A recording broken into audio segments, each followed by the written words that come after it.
গল্পের নাম তুমি ছিলে বলেই। কলমে দিশামণি। গল্পের প্রথম অংশ। ছেঁড়া শাড়ি পরে এত বড় অনুষ্ঠানে আসতে লজ্জা করল না তোর? নিজের চাচাতো ভাইয়ের মুখে এমন অপমানজনক কথা শুনে স্নেহার চোখে জল চলে এলো।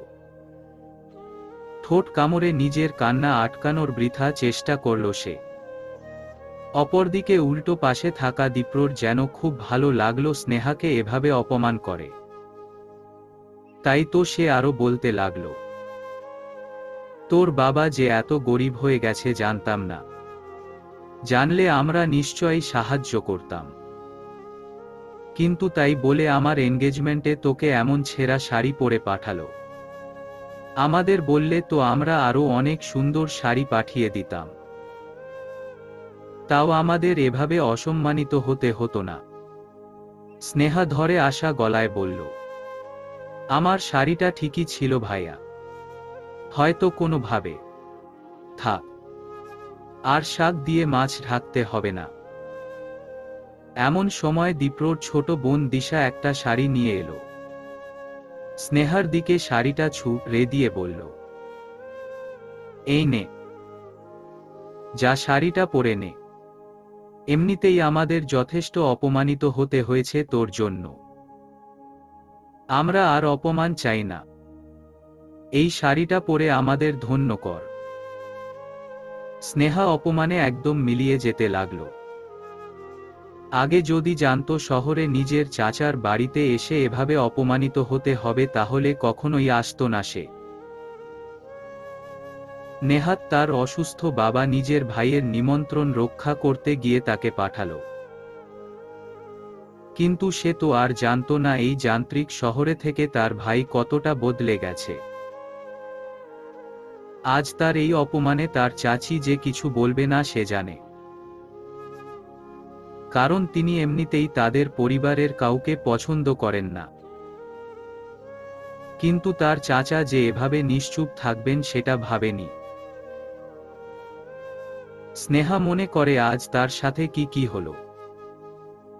দীপ্রর এনগেজমেন্টে আসার পথে তার শাড়ির আঁচলের দিকে একটু ছিঁড়ে যায়।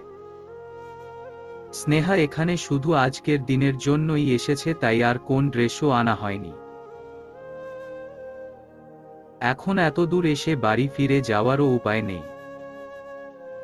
তাই এই অবস্থাতেই সে দীপ্রদের বাড়িতে চলে আসে। আর এখানে আসার পর তার চাচা আজিজ খান বেশ আদর যত্নই করে। কিন্তু তার চাচি দিলারা খাতুন তাকে দেখেই মুখ ফিরিয়ে নিয়েছিল, যদিও এতে সে কিছু মনে করেনি। কারণ চাচির থেকে এর থেকে বেশি কিছু আশাও করা যায় না। কিন্তু যখন দেখল দীপ্র আর দিশাও তাকে এড়িয়ে চলছে তখন বেশ খারাপ লাগল। কারণ তাদের সাথে স্নেহার ছোটবেলায় অনেক ভালো সম্পর্ক ছিল। ওরা যখনই গ্রামে বেড়াতে যেত কত কথা হতো তাদের মাঝে, একসাথে কত খেলাধুলা করত তারা। আজ সবই শুধু অতীতের পাতায় সীমাবদ্ধ। এত কিছুর পরে যখন এনগেজমেন্টে উপস্থিত সব গেস্টদের সাথে স্নেহার পরিচয় করিয়ে দিচ্ছিলেন আজিজ খান, বিপত্তি বাধে তখনই। একজন মহিলা স্নেহার ছেঁড়া শাড়ি লক্ষ্য করে উপহাস করে বলেন, আপনার ভাতিজির শাড়িটা তো বেশ ইউনিক। এমন ডিজাইন কোথায় পাওয়া যায়? তখন সবাই শাড়ির আঁচলের দিকে খেয়াল করে ছেঁড়া অংশটি দেখতে পায়। ব্যাস, শুরু হয়ে যায় হাসাহাসি। সবার সামনে স্নেহা ব্যাপক লজ্জায় পড়ে। এত অপমানিত বোধ আগে কখনোই করেনি সে। স্নেহার এসব ভাবনার মধ্যেই দীপ্র চিৎকার করে বলে উঠল, দাঁড়িয়ে আছিস কেন? যা শাড়িটা চেঞ্জ করে আয়।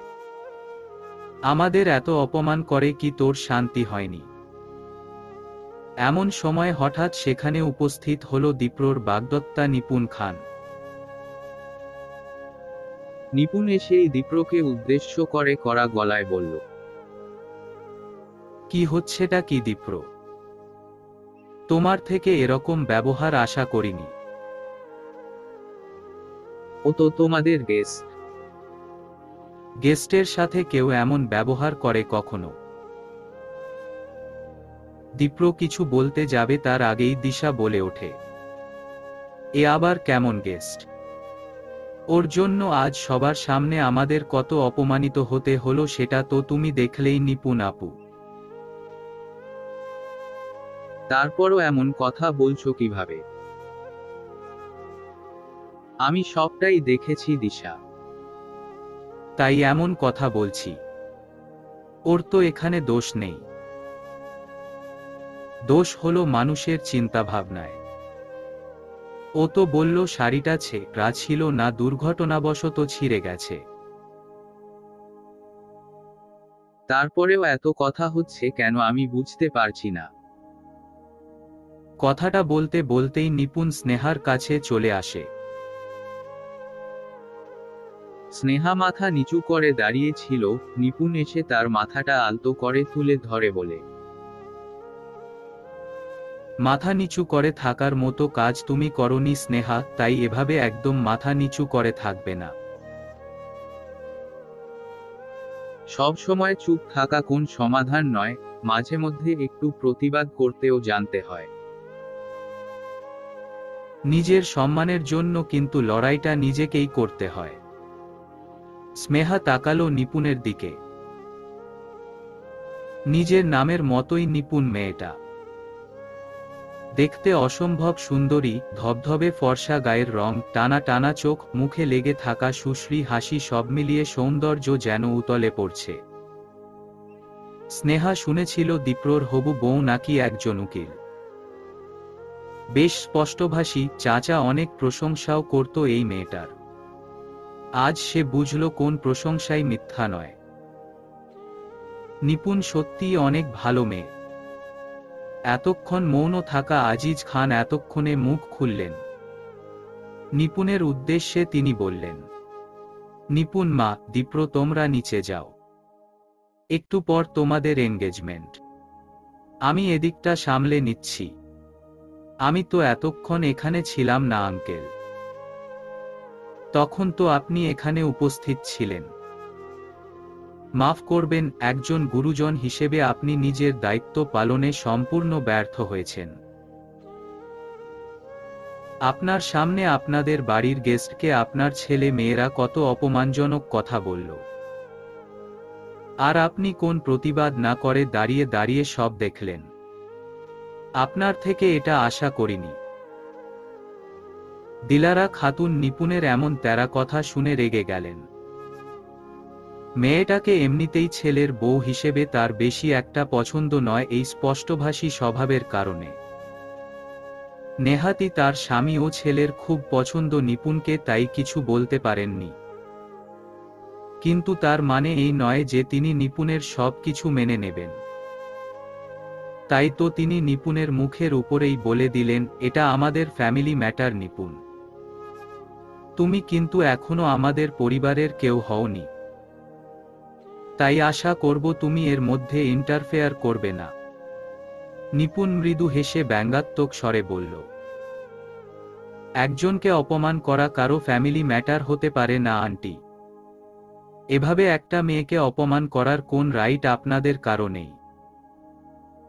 দীপ্র এগিয়ে এসে নিপুণের হাত ধরে বলে, এই বিষয় নিয়ে আর কোন কথা নয়।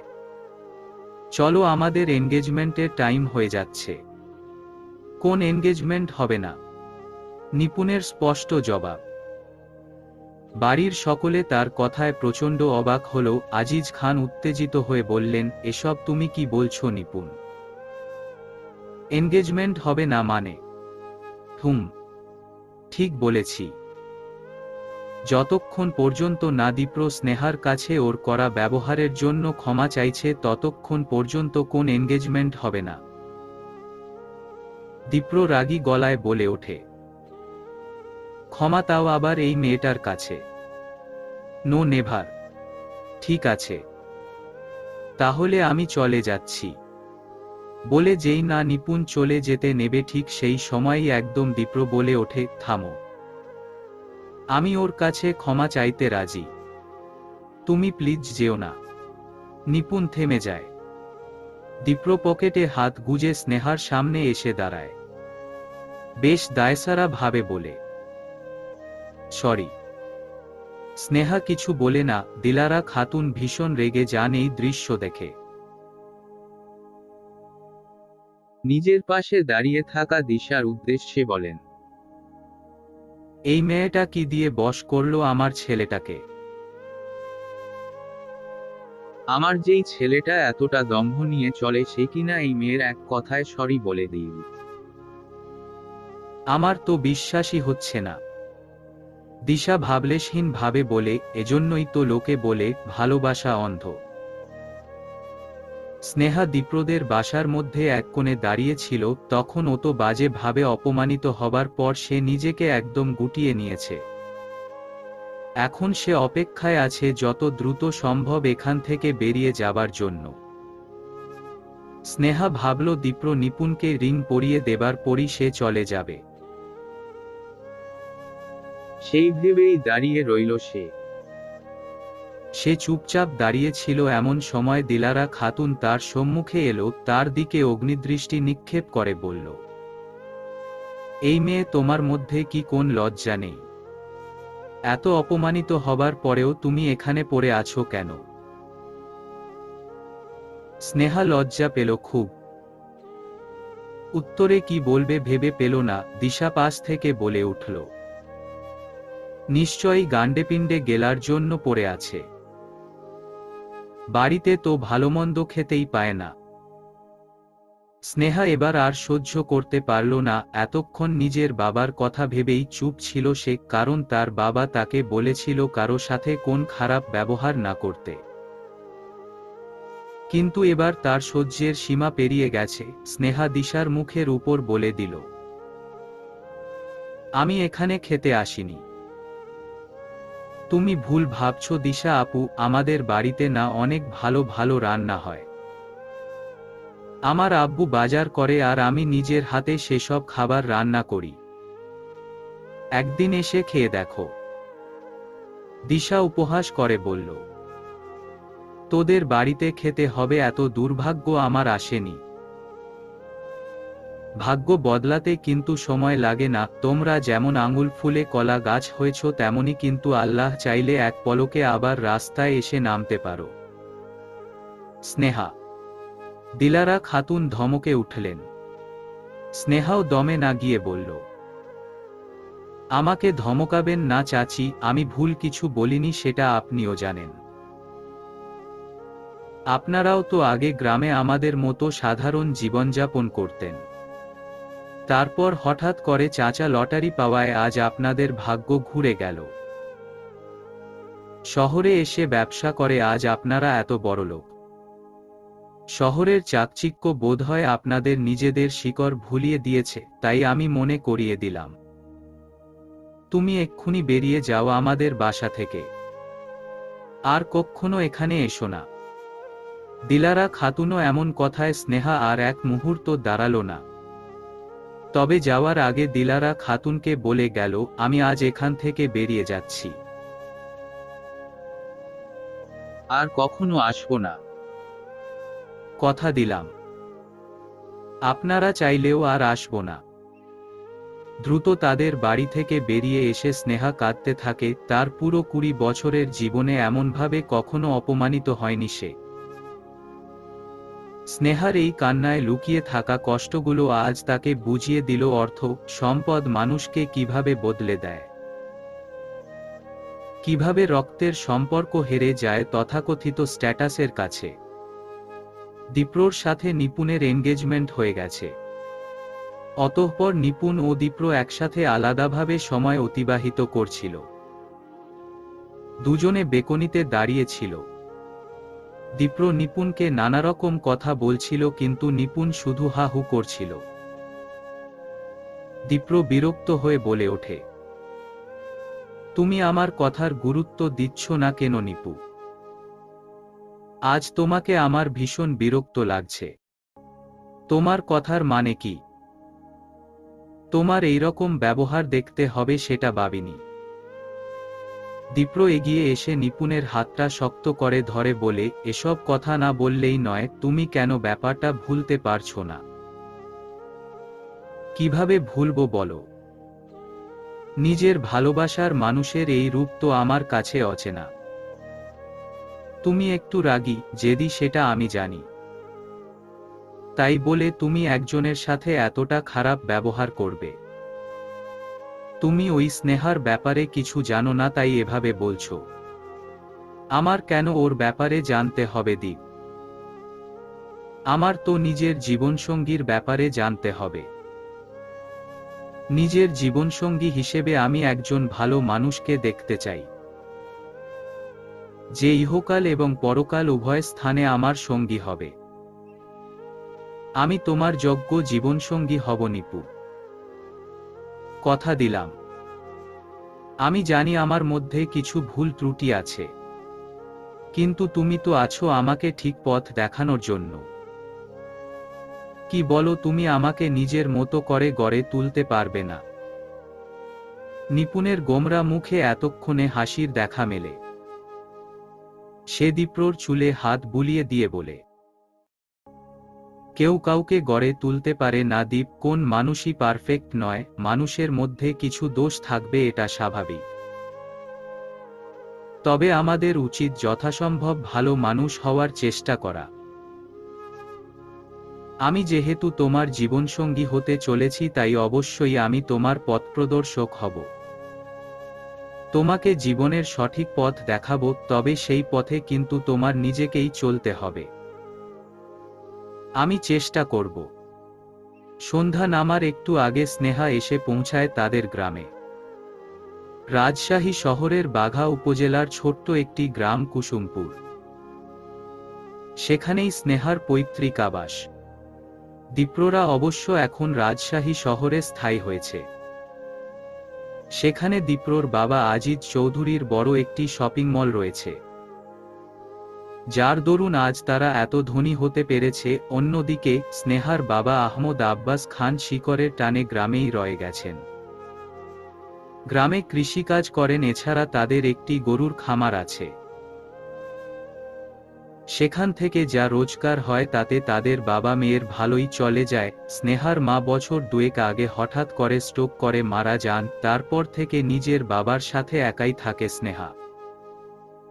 স্নেহা যখন বাড়িতে গিয়ে পৌঁছালো তখন ঘড়ির কাঁটায় 7টা বাজে। স্নেহা বাড়িতে ঢোকামাত্রই দেখতে পায় তার বাবা আব্বাস খান চেয়ারে বসে টিভিতে নিউজ দেখছেন। স্নেহা পিছন থেকে নিজের বাবাকে জড়িয়ে ধরে। আব্বাস খান মৃদু হেসে বলেন, তুই এসেছিস মা? আমি তো ভাবলাম তোর চাচা আজ তোকে আসতেই দেবেন না। স্নেহার মুখে হঠাৎ আধার নেমে এলো। আব্বাস খান একদম মাটির মানুষ। তিনি এতটাই সহজ সরল যে তার যেই ভাই বছরে একবার তাদের খোঁজ নেয় না, তার কাছ থেকে বেশি কিছু আশা করে ফেলছে। স্নেহার এখন আর বুঝতে বাকি নেই, নেহাতি দায়িত্বের খাতিরে তাদের এঙ্গেজমেন্টের দাওয়াত দিয়েছিল ওরা। স্নেহা যখন প্রত্যুত্তরে কিছু বলল না, তখন আব্বাস খান পিছন ফিরে নিজের মেয়ের দিকে তাকালেন। স্নেহার মলিন মুখের দিকে তাকিয়ে বললেন, কিরে, তোর মুখ এমন শুকনো লাগছে কেন? কিছু খাসনি নাকি? স্নেহার ইচ্ছা করল তার বাবাকে জড়িয়ে ধরে কাঁদতে, বাবার বুকে লুটিয়ে পড়ে সব কথা তাকে জানাতে। কিন্তু স্নেহা নিজের সেই ইচ্ছাকে দমিয়ে রাখল। এমনিতেই আব্বাস খান একজন হার্টের পেশেন্ট। একবার হার্ট অ্যাটাক হয়েছে ওনার, ডাক্তার ওনাকে কোন স্ট্রেস নিতে মানা করেছেন। স্নেহাকেও সতর্ক করে দিয়েছেন যেন উনি এমন কোনো কথা জানতে না পারেন যা ওনাকে আঘাত দেবে। তাই স্নেহা নিজের বাবার কাছ থেকে লুকিয়ে গেল সমস্ত কথা। মুখে মেকি হাসি ফুটিয়ে বলল, খাবো না কেন? খেয়েছি তো, অনেক কিছুই খেয়েছি। এত খেয়েছি আমার পেটে তো আর জায়গাই নেই। চাচা নিজের দায়িত্ব নিয়ে আমাকে খাইয়েছে। আচ্ছা, আমি অনেক ক্লান্ত, তুমি থাকো, আমি নিজের ঘরে যাচ্ছি। কাল আবার সকাল সকাল ভার্সিটি যেতে হবে। আব্বাস খান ভাবুক স্বরে বললেন। ভার্সিটি বলতে মনে পড়ল, তুই আর কতদিন এখান থেকে শহরে যাতায়াত করবি বলতো? সামনে নাকি তোর এক্সাম? তোকে না বলেছিলাম তোর চাচার সাথে কথা বলতে যে পরীক্ষার দিন যদি ওখানে থেকে? তার কোনো দরকার নেই আব্বু। শুধু শুধু ওনাদের বিব্রত করতে যাব কেন? আমি বরং হোস্টেলেই উঠব। প্রজ্ঞার সাথে আমার কথা হয়েই আছে। ও বলেছে আমাকে হোস্টেলে একটা রুম ম্যানেজ করে দেবে। আচ্ছা, যা ভালো ভাবিস কর, এখন যা বিশ্রাম নে। স্নেহা আর কথা না বাড়িয়ে কলতলায় গিয়ে পরিষ্কার হয়ে নিল।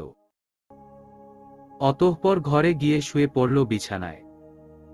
ঘুম এলো না তার চোখে, অপমানের কথা ভেবে শুধুই অশ্রু এলো তার চোখে। স্নেহা রওনা দিয়েছে তার ভার্সিটির উদ্দেশ্যে। সে ভেবে নিয়েছে আজ প্রজ্ঞার সাথে হোস্টেলে থাকার ব্যাপারেও কথা বলবে। কাঙ্ক্ষিত বাস স্টপেজ পৌঁছে বাস থেকে নামল স্নেহা। অতঃপর এদিক ওদিক তাকালো, কিছু সময়ের মধ্যেই এক সুদর্শন যুবক তার সম্মুখে এসে দাঁড়িয়ে বলল, তাহলে আমি একদম সঠিক সময়েই পৌঁছেছি। যুবকটিকে দেখেই স্নেহার মুখে হাসি ফুটে ওঠে। স্নেহা হাস্যজল মুখে বলে, অনুপম তুমি? জি, আমি তোমাকে নিতেই এসেছি। তোমার বান্ধবী প্রজ্ঞার কাছে শুনলাম তুমি নাকি হোস্টেলে থাকতে চাইছো। হ্যাঁ, আসলে সামনে এক্সাম তো, তাই এত দূর জার্নি করা সম্ভব নয়। এজন্যই ভাবছি হোস্টেলে এসে উঠব। আমাকে বলতে পারতে, আমি আমার ফ্ল্যাটে তোমার থাকার ব্যবস্থা করে দিতাম। এই শহরে তো আমার ফ্ল্যাটের অভাব নেই। কি যে বলো না তুমি! আমি কিভাবে তোমার ফ্ল্যাটে থাকতে পারি? কেন পারো না? তুমি কি আমায় ভালোবাসো না স্নেহা? স্নেহা তড়িৎ উত্তর দিল, অনেক বেশি ভালোবাসি। তাহলে অসুবিধা কোথায়? আমরা তো একসাথে ফ্ল্যাটে থাকবো না। সেসব তুমি বুঝবে না। যাই হোক, তুমি চট্টগ্রাম থেকে কবে ফিরলে? একটু আগেই। এরপর তাদের মাঝে আরো কিছু কথাবার্তা চলতে লাগলো। একসময় অনুপম স্নেহাকে বলল, আজ তোমাকে আর ভার্সিটি যেতে হবে না। আজ অনেক দিন পর আমি রাজশাহীতে এলাম। চলো আজ ঘুরতে যাব। না অনুপম, সামনে এক্সাম। আমি কোন অজুহাত শুনব না। তুমি চলো তো আমার সাথে। অনুপম স্নেহার কোন বারণ শুনল না। এক প্রকার জোর করেই স্নেহাকে নিজের সাথে নিয়ে গেল। নিপুণ সবেমাত্র কোর্ট থেকে বাড়িতে ফিরল। আজ সে অনেক খুশি, কারণ সে আজ একটা কেস জিতে গেছে, একজন অপরাধীকে সে শাস্তি দিতে পেরেছে। নিপুণের মনে এখন অদ্ভুত প্রশান্তি কাজ করছে। এটা নতুন কিছু নয় তার কাছে। যতবারই সে অপরাধীদের শাস্তি পাইয়ে দিতে সক্ষম হয়, ততবারই এমন খুশি হয়। বাসায় এসেই সর্বপ্রথম নিজের বাবার ছবির সামনে গিয়ে দাঁড়ায় সে। নিপুণ বাবা প্রয়াত অ্যাডভোকেট নজরুল খান, যিনি তার সততা এবং ন্যায়বিচারের জন্য আজও সমাদৃত। জীবনকালে যিনি কখনো অন্যায়ের সাথে আপোষ করেননি। সমাজের অত্যাচারিত, নিপীড়িত মানুষের পাশে থেকেছেন সর্বদা। প্রভাবশালী, ক্ষমতাবান ব্যক্তিদের যিনি পরোয়া করেননি, আজ তার আদর্শেই বেড়ে উঠেছে নিপুণ। সেও তার বাবার মতো অসহায় মানুষের পাশে থাকার চেষ্টা করে। নিপুণ তার বাবার ছবির সামনে দাঁড়িয়ে মাথা উঁচু করে বলে, আজ আবারও আমি তোমার মুখ উজ্জ্বল করতে পেরেছি আব্বু। একজন নিপীড়িত নারীকে আজ আমি ন্যায়বিচার পাইয়ে দিয়েছি। আমি জানি তুমি যেখানেই থাক না কেন, আমার এই সাফল্যে তুমি আজ অনেক খুশি হয়েছ। এমন সময় কেউ নিপুণের কাঁধে স্পর্শ করে। নিপুণ পিছন ফিরে হালকা হেসে বলে, মা তুমি? বাবাকে কি বলছিস? হ্যাঁ, আমার নামরও বিচার দিচ্ছিস? কি যে বলো না তুমি! বাবার কাছে তোমার নামে বিচার দেব কেন? বাবাকে আমার সাফল্যের কথা বলছিলাম। জানো মা, কেসটা আমি জিতে গেছি। আচ্ছা। নিপুণ খেয়াল করে তার মায়ের চেহারার উদ্বিগ্নতা। তাই সে তার মাকে শুধায়, তোমার মুখটা হঠাৎ এমন শুকিয়ে গেল কেন মা? তুমি কি আমার সাফল্যে খুশি হওনি? না, তেমনটা নয়, সব মায়েরাই তাদের মেয়ের সাফল্যে খুশি হয়। আমিও তার ব্যতিক্রম নই। কিন্তু আমার যে অনেক চিন্তা হয় তোকে নিয়ে। আমাকে নিয়ে চিন্তা হয় কেন? এই যে তুই প্রতিদিন এই প্রভাবশালী মানুষের বিরুদ্ধে কেস লড়িস, তারা যদি তোর কোন ক্ষতি করে দেয়? ক্ষতি করে দেবে বললেই হলো। এত সোজা না। তুমি আমাকে নিয়ে একদম চিন্তা করো না। মায়ের মন তুই বুঝবি না, তোর বাবাকে হারানোর পর থেকে আমার মনে ভয় জেঁকে বসেছে। আমার আজও মনে হয় তোর বাবার মৃত্যু কোন অ্যাক্সিডেন্ট ছিল না। তোর বাবাকে হয়তো কেউ পরিকল্পনা করেই। এখন তো তুই আমার সব নিপুণ। সামনে তোর বিয়ে। আমি বলি কি, বিয়ের পর তুই এসব ওকালতি ছেড়ে দিয়ে সংসারে মন দে, সেটাই হয়তো ভালো হবে। এটা সম্ভব নয় মা। আমি বাবার আদর্শে বড় হয়েছি। বাবা আমাকে অন্যায়ের বিরুদ্ধে রুখে দাঁড়াতে শিখেছে, ভয় পিছিয়ে আসতে নয়। কথাটুকু বলেই নিপুণ নিজের রুমের দিকে চলে যায়। নিপুণের মা শাহিনা খাতুন সেদিকে দীর্ঘশ্বাস ফেলেন। নিপুণ ওয়াশরুম থেকে বের হয়ে দেখতে পায় তার ফোন বাজছে। সে ফোনটা রিসিভ করার আগেই কেটে যায়। ফোনটা হাতে নিয়ে নিপুণ দেখতে পায় দীপ্র অনেকবার তাকে ফোন করেছে। তাই সে আর দেরি না করে কল ব্যাক করে। দীপ্র ফোন রিসিভ করেই অভিমানী স্বরে বলে, আমায় এভাবে পর করে দিলেন মহারানী নিপুণ। এতবার কল করলাম আর এতক্ষণ পর আপনি কল ব্যাক করলেন। নিপুণ হেসে ফেলে দীপ্রর কথা শুনে। অতঃপর জবাব দেয়, আপনি ভুল ভাবছেন মহারাজ দীপ, আমি আপনাকে পর করে দেইনি। ওয়াশরুমে ছিলাম, এসেই দেখি আপনি কল দিয়েছেন। আচ্ছা ঠিক আছে, তাহলে তুমি 10 মিনিটে তৈরি হয়ে নাও, আমি 20 মিনিটের মধ্যে তোমার বাসার সামনে যাচ্ছি। আমার বাসায় হঠাৎ কেন আসছো তুমি? কেন? নিজের হবু শ্বশুর বাড়িতে যেতে পারি না। অবশ্যই পারো। তবে তুমি তো সচরাচর খুব একটা আসো না। তাই আর কি প্রশ্নটা করা। তোমাকে আজ ঘুরতে নিয়ে যাব। সত্যি? কেন বিশ্বাস হচ্ছে না? আসলে তুমি যা বিজি মানুষ। সারাদিন নিজের বিজনেস নিয়েই পড়ে থাকো। ঘুরতে যাওয়ার সময় আছে নাকি তোমার? আর তুমি বোধহয় খুব ফ্রি মানুষ। তুমিও তো নিজের কাজে ব্যস্ত। জানো, আমি আমাদের কলেজ লাইফকে খুব মিস করি। সেই সময় আমরা একসাথে কত ঘোরাঘুরি করতাম, মনে আছে তোমার? নিপুণ অতীতের কিছু মিষ্টি স্মৃতি মনে করে। কলেজ জীবন থেকেই তারা একে অপরকে চেনে। কলেজে থাকাকালীন অবশ্য তাদের মধ্যে প্রথমে বন্ধুত্বের মাধ্যমে সম্পর্কের সূত্রপাত হয়। তবে এরপর পরিস্থিতি বদলায়। একসময় তারা একে অপরের প্রতি নিজেদের অনুভূতি বুঝতে পারে। তবে তাদের মধ্যে কখনোই সেরকম লুতুপুতু টাইপ সম্পর্ক ছিল না। সম্পর্কের কারণে নিজেদের ক্যারিয়ারেও ক্ষতি হতে দেয়নি তারা। পারস্পরিক শ্রদ্ধাবোধ দিয়েই সম্পর্ক গড়ে তুলেছে। নিপুণকে চুপ থাকতে দেখে দীপ্র অধৈর্য হয়ে বলে, কি হলো নিপুণ? কোন উত্তর দিচ্ছ না যে?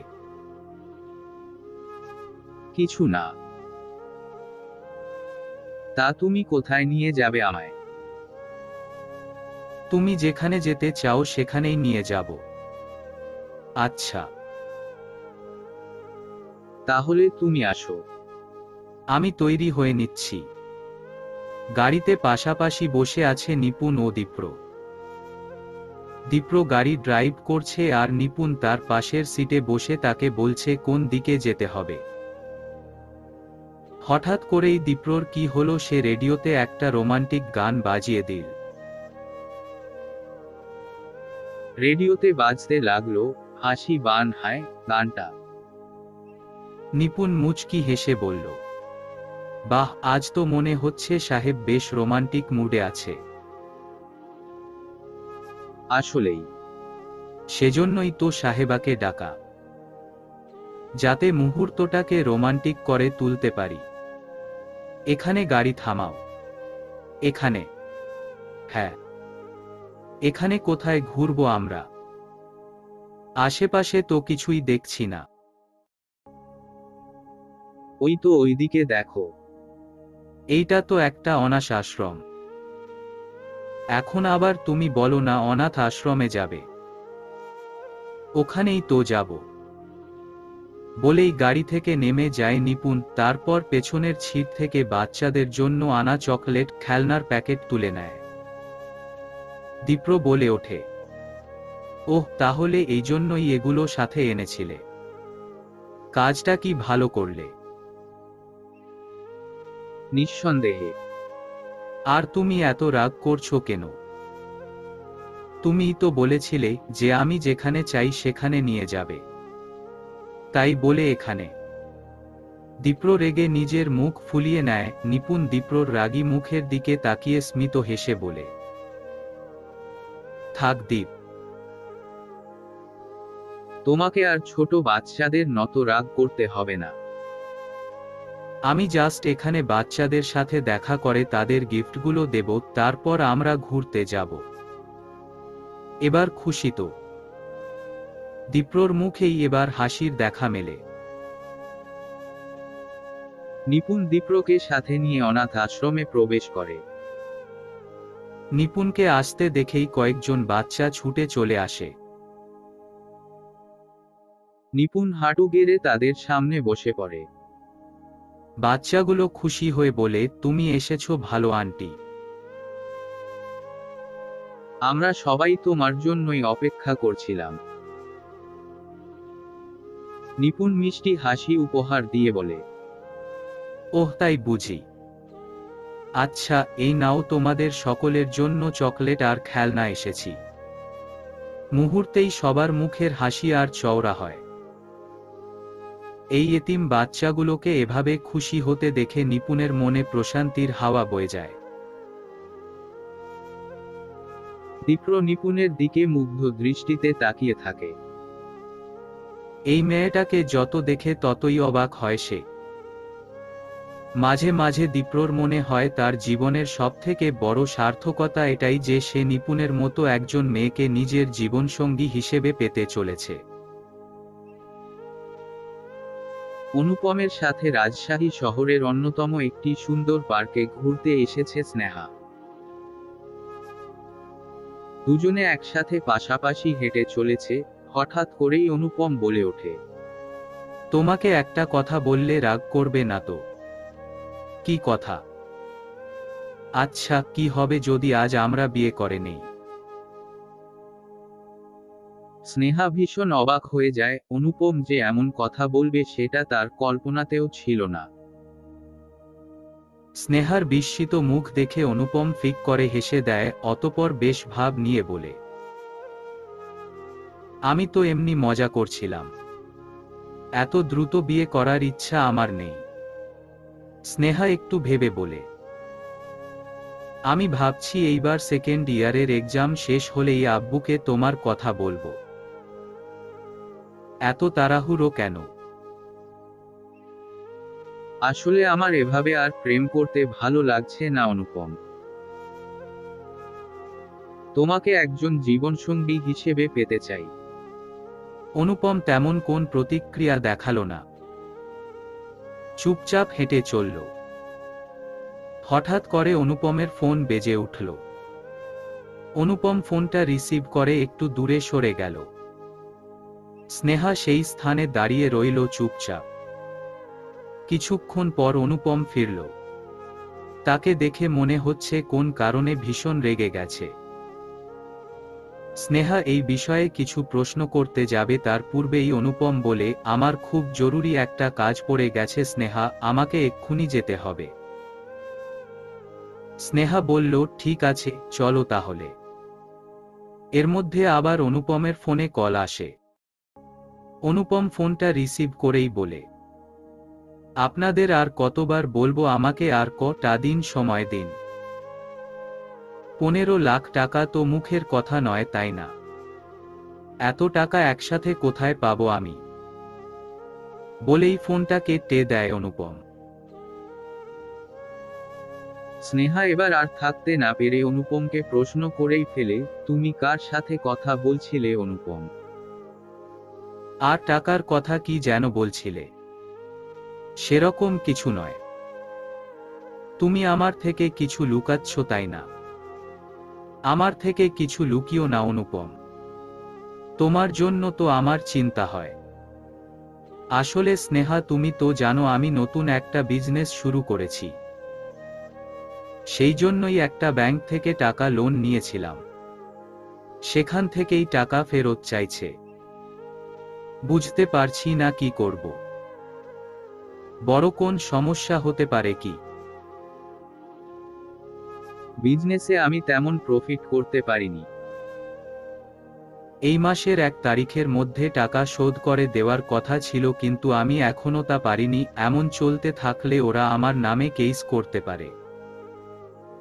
স্নেহার চোখে মুখে উদ্বিগ্নতা ফুটে ওঠে। অনুপম স্নেহার এই অবস্থা দেখে বলে, তুমি চিন্তা করো না, আমি সব সামলে নেব। হুম। তুমি কি কিছু খাবে? না, লাগবে না। এটা বললে তো শুনবো না। তোমাকে ঘুরতে নিয়ে এসে তো খালি পেটে ফেরত পাঠাতে পারবো না। তুমি এখানে একটু দাঁড়াও, আমি তোমার জন্য কিছু নিয়ে আসছি। এই বলে স্নেহাকে ওখানে রেখে অনুপম চলে যায়। স্নেহা একাই দাঁড়িয়ে থাকে। স্নেহা, তুমি? হঠাৎ চেনা একটি কণ্ঠস্বর কানে আসতেই পেছনে ফিরে তাকায় স্নেহা। নিপুণকে এখানে দেখে বেশ অবাক হয়। সাথে দীপ্রকে দেখে বিব্রত বোধ করে। দীপ্র বোধ হয় স্নেহাকে দেখে খুশি হয়নি। যা তার চোখ মুখের অভিব্যক্তির দ্বারা ফুটে উঠেছে। নিপুণকে নিয়ে ঘুরতে এসে স্নেহাকে এখানে দেখাটা তার কাছে উটকো ঝামেলাই হয়তোবা মনে হচ্ছে। নিপুণ স্নেহার কাছে গিয়ে বলে, তুমি একা এখানে দাঁড়িয়ে কি করছো? আমি না মানে, বন্ধুদের সাথে ঘুরতে এসেছো বুঝি? হ্যাঁ। আপনারাও মনে হয় ঘুরতেই এসেছেন। ঠিক ধরেছ। আমি দীপের সাথে এখানে একটু ঘুরতে এসেছি। দীপ্র নিপুণের উদ্দেশ্যে বলে, আমি একটু ওইদিকে যাচ্ছি। তোমার কথা বলা হয়ে গেলে তুমিও চলে এসো। স্নেহা বেশ ভালোই বুঝল দীপ্র তাকে পছন্দ করে না, জন্যই তার সামনে থাকতে চাইছে না। ব্যাপারটায় যদিও স্নেহার কিছু যায় আসে না। কারণ গতকালের ঘটনার পর তার দীপ্র বা তার পরিবারকে নিয়ে কোন আগ্রহ নেই। সে নিজেও তাদের এড়িয়ে যেতে চায়। তবে চাইলেও নিপুণকে এড়িয়ে যেতে পারছে না সে। কারণ মেয়েটার ব্যবহার তাকে মুগ্ধ করে। নিপুণ স্নেহার সাথে বেশ হাসিমুখেই কথা বলতে থাকে। একসময় সে বলে, দীপ্র বা ওর পরিবারের ব্যবহারে তুমি কিছু মনে করো না। আমাদের বিয়েতে কিন্তু তোমায় দেখতে চাই। স্নেহা স্পষ্টভাবেই বলে, দুঃখিত আপু, কিন্তু আপনার এই কথাটা রাখা আমার পক্ষে সম্ভব নয়। ওখানে বাজেভাবে অপমানিত হওয়ার পরও যদি আমি আবার আপনাদের বিয়ে খেতে যাই তাহলে আমার আত্মসম্মানবোধে আঘাত লাগবে। এতটাও আত্মসম্মানহীন নই আমি। নিপুণ স্নেহার কাঁধ চাপড়ে বলে, তোমার এই সিদ্ধান্তকে আমি সম্মান জানাই। তোমার জায়গায় আমি থাকলেও এই একই সিদ্ধান্ত নিতাম। আরও কিছু কথাবার্তা বলার পর নিপুণ বলে, আচ্ছা, তুমি তাহলে থাকো। আমি আসছি। নিপুণ চলে যেতে যাবে এমন সময় অনুপম বিরিয়ানির প্যাকেট নিয়ে সেখানে চলে আসে। অতঃপর প্যাকেটটি স্নেহার হাতে তুলে দিয়ে বলে, এই নাও স্নেহা, এটা তোমার জন্য। নিপুণ অনুপমের দিকে ভালোভাবে খেয়াল করে। অনুপমকে আপাদমস্তক পরখ করে নেয় সে। অনুপমকে কেন জানি তার ভীষণ চেনা চেনা লাগছে। এদিকে অনুপমও নিপুণের দিকে খেয়াল করে অপ্রস্তুত হয়ে পড়ে। নিপুণ স্নেহাকে শুধায়, উনি কে? ও আমার বন্ধু। শুধুই বন্ধু নাকি আরো বেশি কিছু? স্নেহা কোন উত্তর দিল না, সামান্য হাসল শুধু। তাতেই নিপুণের যা বোঝার বোঝা হয়ে গেল। নিপুণ অনুপমের কাছাকাছি এগিয়ে গিয়ে বলল, হ্যালো, আমি অ্যাডভোকেট নিপুণ খান। আপনাকে কেন জানি আমার খুব চেনা চেনা লাগছে। আমরা কি পূর্ব পরিচিত? অনুপম যে নিপুণের প্রশ্নে থতমত খেয়ে গেছে সেটা তার চোখমুখের ছাপ দেখেই স্পষ্ট, তবে সে মুখে বলল, আমি অনুপম শিকদার। আমার হাউজিং বিজনেস আছে। বিজনেসের কাজে অনেকবারই কোর্টে যেতে হয়েছে। তখনই হয়তো বা দেখেছেন। তাছাড়া রাজশাহী তো খুব বড় একটা শহর নয়। অন্য কোন জায়গাতেও হয়তো দেখা হতে পারে। নিপুণের অনুপমের কথা কতটা কি বিশ্বাস হলো সেটা বোঝা গেল না, তবুও সে এ নিয়ে আর কথা বাড়াল না। অনুপম আর স্নেহাকে বিদায় জানিয়ে সে প্রস্থান করল। হাঁটতে হাঁটতে অনুপমের কথাই ভাবতে থাকে। কেন জানি তার মনে হচ্ছে এই লোকটাকে আগে কোথাও দেখছে। খুব কাছ থেকেই হয়তো দেখেছে, তাই বোধহয় এত চেনা চেনা লাগছে।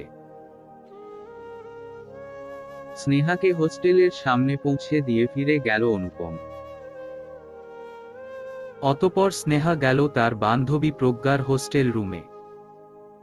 প্রজ্ঞা তখন পড়াশোনায় ব্যস্ত ছিল। স্নেহা রুমে প্রবেশ করে বিছানায় বসে বলে, বাহ, আপনি তো দেখছি বেশ পড়াকু হয়ে গেছেন। প্রজ্ঞা পড়া থামিয়ে বলে, কি আর করব বল। সারা বছর না পড়লে যা হয়। সামনে পরীক্ষা আর আমার এখনো পড়াই কমপ্লিট হয়নি। তাই তো এখন নাওয়া খাওয়া বাদ দিয়ে পড়তে হয়েছে। তোর তো মনে হয় বই কমপ্লিট। আমার অবস্থাও খুব বেশি ভালো না রে। আচ্ছা, তোকে যে আমি আমার জন্য হোস্টেলে রুম দেখতে বলেছিলাম, তুই দেখেছিস তো? তোর জন্য অনেক ভালো একটা খবর আছে। এখানে আমার যে রুমমেট ছিল সে হঠাৎ করে রুম ছেড়ে দিয়েছে, যার কারণে এখন তুই চাইলে এখানেই থাকতে পারিস। বাহ, তাহলে তো ভালোই। হুম, আমি হোস্টেল অথরিটির সাথেও কথা বলে নিয়েছি। তুই চাইলে আজ থেকেই আমার সাথে থাকতে পারিস। আজ হবে না রে। আজ আমায় বাড়িতে যেতে হবে। বাড়ি থেকে প্রয়োজনীয় কিছু জিনিস আনতে হবে। কাল একেবারে সবকিছু নিয়ে আসব। আচ্ছা। হোস্টেলে আজ স্নেহার দ্বিতীয় দিন। গতকালই সব জিনিসপত্র নিয়ে হোস্টেলে উঠেছে সে। প্রজ্ঞার সাথেই রুম শেয়ার করে আছে। দুই বান্ধবী মিলে পড়াশোনা চালিয়ে যাচ্ছে। স্নেহা সারা বছর মোটামুটি পড়াশোনা করেছে, প্রজ্ঞা বই ছুঁয়েও দেখেনি, যার ফলে স্নেহাকে বেশি চাপ নিতে হচ্ছে না, আর প্রজ্ঞা তো দম নেওয়ার সময় পাচ্ছে না। সন্ধ্যাবেলায় প্রজ্ঞা হঠাৎ করে স্নেহার সম্মুখে এসে বলে, একটা সাহায্য করতে পারবি রে বোন প্লিজ? কি সাহায্য বলো? কি আর বলবো, দুঃখের কথা। আমার সাথে সাথে আমার স্টুডেন্টেরও পরীক্ষা শুরু হয়ে গেছে। তুই তো জানিস আমি কয়েকটা বাচ্চাকে টিউশনি পড়াই। পরীক্ষার জন্য তো এখন সবার থেকে ছুটি নিয়ে নিয়েছি, কিন্তু আমার এক ছাত্রর এখন পরীক্ষা চলছে। ছেলেটা আবার অঙ্কে একেবারে ফুরবল। কাল ওর গণিত পরীক্ষা। ওর মা বারবার করে বলে দিয়েছে পড়ে না ফেলেও অন্তত আজকে ওকে পড়াতে যেতেই হবে। এদিকে আমার নিজের পড়ারই বাজে অবস্থা। বুঝলাম। তো এখানে আমি কি করতে পারি? এখন যদি কেউ কিছু করতে পারে তাহলে সেটা শুধু তুই পারবি বোন।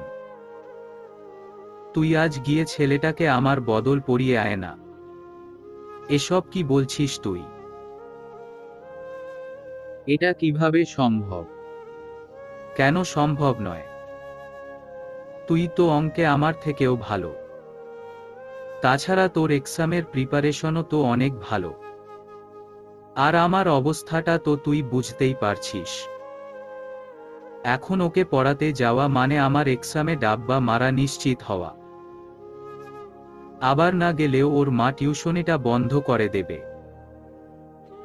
তাহলেও আমার ক্ষতি। তুই তো জানিস আমার ফ্যামিলির অবস্থা। এখানে নিজের হাত খরচ আমাকে নিজেই চালাতে হয়। স্নেহা কিছুক্ষণ সময় নিয়ে ভেবে বলে, কিন্তু তোর ছাত্রের মা কি তোর বদলে যদি আমি পড়াতে যাই তাহলে সেটা মেনে নেবে? আমি ওনাকে বুঝিয়ে বলবো। তাছাড়া একটা দিনেরই তো ব্যাপার। ওনার ছেলে পরীক্ষায় পাশ করলেই হলো। তুই শুধু আজকের দিনটা সামলে নে। ঠিক আছে, তুই ঠিকানাটা দে, আমি যাচ্ছি। ওদের বাড়ি বেশি দূরে নয়। তোর ফোনটা দে, আমি গুগল ম্যাপে ঠিকানাটা দেখিয়ে দিচ্ছি। প্রজ্ঞা স্নেহাকে ঠিকানাটা দেখিয়ে দেয়। স্নেহা আর দেরি না করে রওনা দেয়। স্নেহা প্রজ্ঞার দেওয়া ঠিকানা মতো পড়াতে চলে এসেছে। স্নেহা যে ছেলেটাকে পড়াতে এসেছে তার নাম অভিক। ছেলেটা সপ্তম শ্রেণীতে পড়ে, কিন্তু সে গণিতে একেবারেই দুর্বল। অভিককে অঙ্ক বোঝাতে গিয়ে স্নেহার নিজেরই অঙ্ক ভুলে যাওয়ার জোগাড়। তবুও সে যথাসাধ্য চেষ্টা করে ছেলেটাকে অন্তত পাস মার্ক নিশ্চিত করে দেওয়ার ব্যবস্থা করে দিতে। অনেকাংশে সফলও হল। অভিককে পড়িয়ে চলে আসতে যাবে এমন সময় অভিকের মা তাকে আটকে দিয়ে বলে, আপনি প্রথমবার আমাদের বাসায় এলেন, কিছু খেয়ে যান। না না, তার কোন দরকার নেই। আপনি বসুন তো, আমি এক্ষুনি নাস্তা আসছি। স্নেহা আর না করতে পারে না। সে পড়ার টেবিলেই বসে থাকে। অভিকও তার সামনে বসে অঙ্ক করে যাচ্ছিল। আচমকা একজন তরুণী সেখানে চলে আসে। মেয়েটি কার সাথে যেন চিৎকার করে কথা বলছে। স্নেহা মেয়েটির দিকে তাকায়। অভিক নিচু কণ্ঠে বলে ওঠে, উনি হলো আমার খালা। আজ দুপুরেই এসেছে। জানেন ম্যাম, উনি না আজ বোধহয় খুব রেগে আছে। এসেছে থেকেই কেমন রাগী রাগী ভাব। স্নেহা ব্যাপারটাকে আর তেমন গুরুত্ব দিল না। তবে সে এটা বেশ বুঝলো অভিক ছেলেটা বেশ সহজ সরল। একদিনের পরিচয়েই ছেলেটা তাকে একদম আপন করে নিয়েছে। হঠাৎ করেই একটি চিরচেনা কণ্ঠস্বরে স্নেহার কান আটকে যায়। অভিকের খালার ফোনটা হয়তো স্পিকারে দেওয়া। ফোনে যেন স্পষ্ট অনুপমের কণ্ঠস্বর শুনল স্নেহা। স্নেহার কেমন জানি খটকা লাগলো। অভিকের খালা ততক্ষণে রুম থেকে বেরিয়ে গেছে। স্নেহা হতভম্ব হয়ে বসে রইল। অভিক আবারও নিচু গলায় স্নেহাকে বলে, খালা মনে হয় আমার হবু খালুর সাথে কথা বলছিল। তাই তো এত রেগে আছেন। তোমার হবু খালুর নাম কি? অভিক মাথা চুলকে বলে, নামটা ঠিক মনে পড়ছে না, একবারই শুনেছিলাম। তবে হ্যাঁ, আমার ফোনে খালার সাথে ওনার পিক আছে। পিকটা একটু দেখাতে পারবে? আপনি একটু বসুন।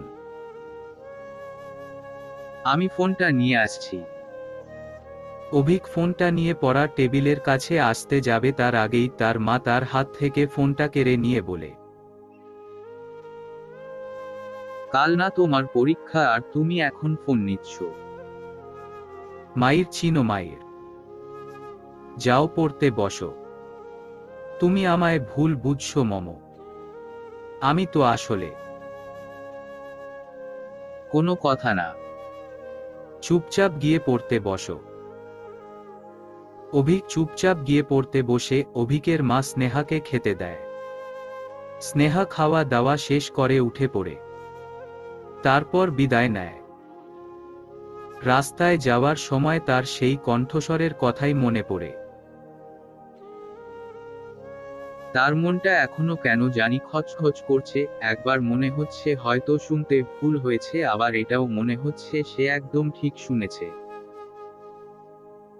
স্নেহার এমন ভাবনার মাঝেই হঠাৎ সে লক্ষ্য করে কয়েকটা ছেলে সামনে দাঁড়িয়ে আছে। ছেলেগুলো যে সুবিধার নয় সেটা বোঝাই যাচ্ছে। রাতও প্রায় হয়ে গেছে, স্নেহা ভয়ে ভয়ে সামনে এগোতে থাকে। এই গলিটা পেরিয়ে মেইন রোডে গিয়ে উঠলেই বাঁচে সে। তবে বিপত্তি ঘটেই গেল। স্নেহার রাস্তা আটকে ধরল ছেলেগুলো, সাথে বিভিন্ন রকম নোংরা কথাবার্তা বলা শুরু করল। ভয় স্নেহার গলা শুকিয়ে গেল, সে কোন কিছু না ভেবে দৌড় দিল। ছেলেগুলো তার পেছনে দৌড়াচ্ছিল। স্নেহা প্রাণপণে ছুটতে থাকে। হঠাৎ করেই তার সামনে চলে আসে কেউ। স্নেহাকে আগলে নেয়। স্নেহা মুখ তুলে তাকিয়ে বলে, নিপুণ আপু আপনি? হ্যাঁ আমি। কি হয়েছে তোমার? এভাবে ছুটছো কেন? ওরা। বলেই পিছনে ফিরে তাকায় স্নেহা। ছেলেগুলো তার পেছনে পেছনে এখান অবধি চলে এসেছে। নিপুণ বলে ওঠে, তুমি ভয় পেও না, এদেরকে তো আমি দেখে নিচ্ছি। নিপুণ ছেলেগুলোর উদ্দেশ্যে বলে, আমি 999-এ ফোন করে দিয়েছি। পুলিশকে আসতে দে, থানায় নিয়ে গিয়ে যখন 2 ঘা দেবে তখন মেয়েদের উত্তপ্ত করা বেরিয়ে যাবে। নিপুণের কথা শুনে ছেলেগুলোর চোখে মুখে ভয়ের দেখা মেলে। সকলে প্রায় একই সাথে দৌড়ে পালায়। স্নেহা হাঁফাতে থাকে। নিপুণ স্নেহাকে বলল, তুমি আমার সাথে চলো। স্নেহা নিপুণের সাথে যেতে থাকে। নিপুণ স্নেহাকে নিয়ে নিজের গাড়িতে উঠে পড়ে। স্নেহাকে নিজের বাসায় নিয়ে আসে নিপুণ। স্নেহা প্রথমবার নিপুণের বাসায় এসে একটু ইতস্তত বোধ করে। তবে নিপুণ স্নেহার হাত ধরে তাকে নিজের বাসার মধ্যে নিয়ে যায়। নিপুণের মা শাহিনা খাতুন স্নেহাকে দেখে ঠিক চিনতে পারেন না, তাই তিনি নিপুণকে শুধান, ও কে রে? মা, ও হলো দীপের কাজিন, ওর নাম স্নেহা। ওহ, এসো বসো তুমি। স্নেহা সৌজন্যমূলক হাসে। শাহিনা খাতুন স্নেহার সাথে টুকটাক আলাপ করে। নিপুণ স্নেহার উদ্দেশ্যে বলে, আজ তোমার কত বড় বিপদ হয়ে যেতে পারত। ভাগ্যিস আমি একদম সঠিক সময় পৌঁছে গিয়েছিলাম। আপনাকে অনেক ধন্যবাদ নিপুণ আপু। আপনি না থাকলে যে আমার কি হতো। আচ্ছা, তুমি একটা কাজ করো, আমার নাম্বারটা নিজের কাছে রাখো। যখনই কোন বিপদে পড়বে আমাকে ফোন করবে। আমি সর্বাত্মক চেষ্টা করব তোমাকে সাহায্য করার। এই বলে নিপুণ নিজের ফোন নম্বর স্নেহাকে দিয়ে দেয়। কিছুক্ষণ থেকে স্নেহা চলে যেতে চাইলে শাহিনা খাতুন তাকে আটকে দেয়।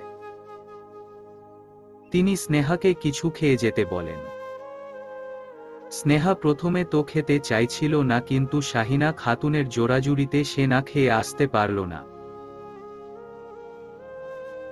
শাহিনা খাতুনকে দেখে তার ভীষণ ভালো লেগেছে। তাকে দেখে স্নেহার নিজের মায়ের কথাও মনে পড়ে যায়। স্নেহার মাও স্নেহাকে সবসময় খাওয়া নিয়ে এমন জোর করত। খাওয়া দাওয়া শেষ করে স্নেহা আর বেশি সময় নষ্ট করল না। সে দ্রুত হোস্টেলে ফিরতে চাইল। নিপুণ নিজের গাড়িতে করে স্নেহাকে হোস্টেলে পৌঁছে দিয়ে আসল। নিপুণ আজ সকাল থেকে ব্যস্ত সময় পার করছে। আজ কোর্ট বন্ধ। তবে ছুটির দিন বসে থাকার মেয়ে নিপুণ নয়, সকাল থেকেই রান্নাবান্না করছে। ছোটবেলা থেকেই টুকটাক রান্না করতে পারে সে। রান্না করতে বরাবরই তার ভালো লাগে। সামনে যেহেতু তার বিয়ে, তাই এই সময় বেশি বেশি করে রান্না শিখে নিতে চায়। নিপুণ যখন রান্নায় ব্যস্ত ছিল, ঠিক সেইরকম সময় পিছন থেকে কেউ এসে তার চোখ টিকে ধরল। নিপুণ বলতে লাগল, কে? কোন উত্তর আসল না। নিপুণ এবার হাত দিয়ে স্পর্শ করল সেই ব্যক্তির মুখে। অতঃপর মৃদু হেসে বলল, দীপ তুমি? দীপ্র নিপুণের চোখ ছেড়ে দিয়ে বলে, তুমি সবসময় কিভাবে আমাকে স্পর্শ করেই বুঝে যাও যে এটা আমি? নিপুণ বেশ গর্ব করে বুক ফুলিয়ে বলে, এটাই তো আমার সিক্রেট পাওয়ার। দীপ্র নিপুণের কাঁধে হাত রেখে বলে, এই উপায় অবলম্বন করে তোমায় চমকে দিতে না পারলেও আমার হাতে অন্য উপায় কিন্তু আছে। কি উপায়? তোমার জন্য একটা সারপ্রাইজ অপেক্ষা করছে। একটু গেস করার চেষ্টা করো তো, এটা কি হতে পারে? I have no idea. আরে একটু ভাবো। আমি কিভাবে বুঝবো দীপ? আমি কি অন্তর্যামী? ওয়েল, তাহলে চোখ বন্ধ করো। এসব কি ছেলেমানুষি? আরে চোখটা বন্ধই করো না। সারপ্রাইজ পেতে চাইলে কিন্তু এমনটা করতেই হবে। ঠিক আছে, আমি চোখটা বন্ধ করলাম। আমি না বলা পর্যন্ত কিন্তু চোখ খুলবে না। দীপ্র নিজের ব্লেজারের পকেট থেকে কিছু একটা বের করে নিপুণের হাতের উপর রাখে। অতঃপর আদেশের সুরে বলে, এবার চোখ খোলো। নিপুণ আস্তে আস্তে চোখ খুলে পিটপিট করে তাকায়। নিজের হাতের দিকে তাকাতেই সে চমকিত হয়। সাথে সাথেই খুশিতে আপ্লুত হয়ে বলে, বিয়ের কার্ড। হ্যাঁ ম্যাম, এটা আমাদের বিয়ের কার্ড। আগামী মাসের 5 তারিখ আমাদের বিয়ে। আর এটা হলো বিয়ে ইনভিটেশন কার্ড। জাস্ট ইমাজিন, আর মাত্র কিছুদিন, তারপরই আমাদের একটা সুখের সংসার হবে। নিপুণের মুখে হাসি তখনও অব্যাহত। সে বিয়ের কার্ডটা ভালোভাবে দেখতে থাকে। দীপ্র নিপুণকে শুধায়, কার্ডটা পছন্দ হয়েছে তো? আমি চুজ করেছি। খুব পছন্দ হয়েছে। তোমার পছন্দ কখনো খারাপ হতেই পারে না। একদম ঠিক বলেছ তুমি। তোমাকে দিয়েই তো সেই প্রমাণ পেয়েছি। You know what, I think আমরাই এই পৃথিবীর সবথেকে হ্যাপি কাপল হব। নিপুণের মুখের হাসি হঠাৎ করে মিলিয়ে যায়। গভীর ভাবনায় মগ্ন হয়ে পড়ে সে। নিপুণের এমন মুখভঙ্গি দেখে দীপ্র শুধায়, কি হলো? তোমার মুখটা চুপসে গেল কেন হঠাৎ? আমি একটা কথা ভাবছি দীপ, এত সুখ কি আমার কপালে সইবে? এসব কি বলছো তুমি? সইবে না মানে? অবশ্যই সইবে। এখন চলো আমরা একসাথে লাঞ্চ করব। লাঞ্চ বলতে মনে পড়লো আমি না আজ বিরিয়ানি করেছি, খাবে তুমি? বিরিয়ানিতে তো অনেক তেল মশলা থাকে। তুমি তো জানো আমি এসব ওয়েলি ফুড খাই না। চলো কোন রেস্টুরেন্টে যাই? নিপুণ উত্তরে কিছু বলল না। নিজের মুখটা গোমরা করে নিল। দীপ্র বুঝল নিপুণের হয়তো খারাপ লেগেছে। তাই সে নিজের মতো পাল্টে বলল, তুমি যখন নিজের হাতে রান্না করেছো তখন তো আমায় খেতেই হবে। এখন থেকেই তো দেখতে হবে আমার হবু বউ কেমন রান্না করে।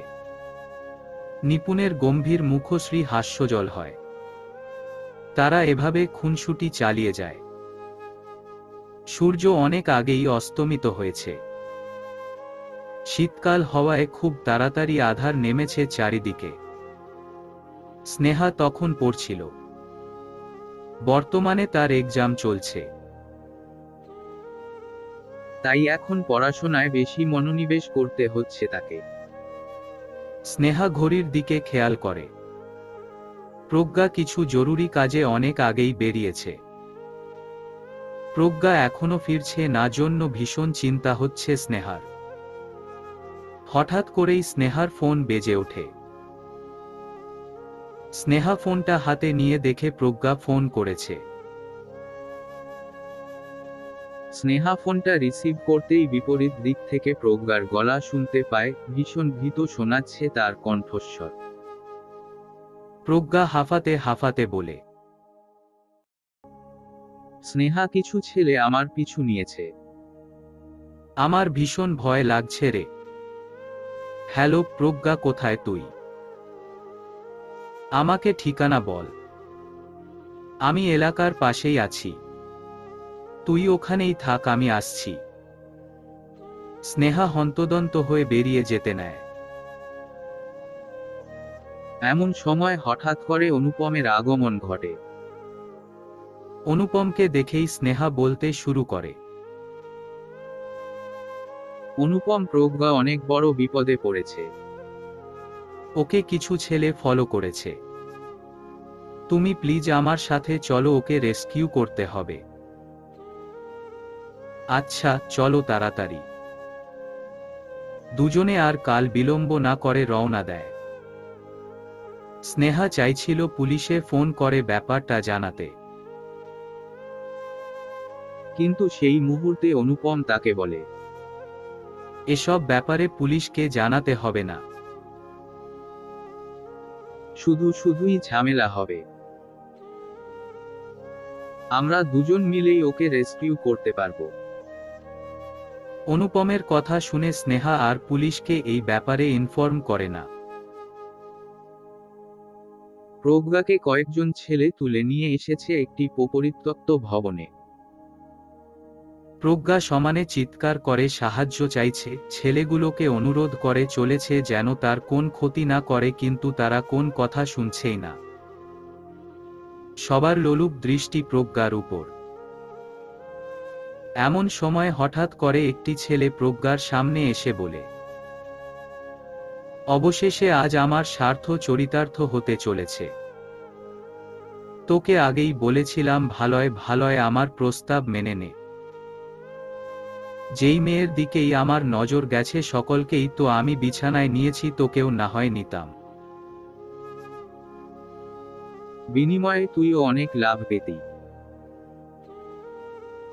কিন্তু তুই তো আমার কথা শুনলি না। তাই আমাকে এই পথ অবলম্বন করতে হলো।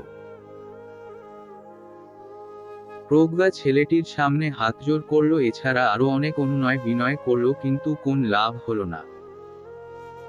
একে একে সবগুলো জায়ার তাকে চিরে খেসতে লাগল। এত অত্যাচার সইতে না পেরে একসময় নিস্তেজ হয়ে গেল প্রজ্ঞা। শয়তানগুলো ও নিজের চাহিদা মিটিয়ে প্রজ্ঞাকে ছুঁড়ে ফেলে গেল রাস্তায়। স্নেহা অনুপমকে সাথে নিয়ে চলে আসে প্রজ্ঞার দেওয়া ঠিকানাতে। এখানে এসে তারা প্রজ্ঞার কোন খোঁজ পায় না। স্নেহা ভীষণ দুশ্চিন্তাগ্রস্ত হয়ে পড়ে। সে উদ্বিগ্ন গলায় অনুপমকে বলে, প্রজ্ঞার কোন বড় বিপদ হয়ে গেল না তো? আমার কিন্তু খুব ভয় করছে। অনুপম স্নেহাকে আশ্বাস দিয়ে বলে,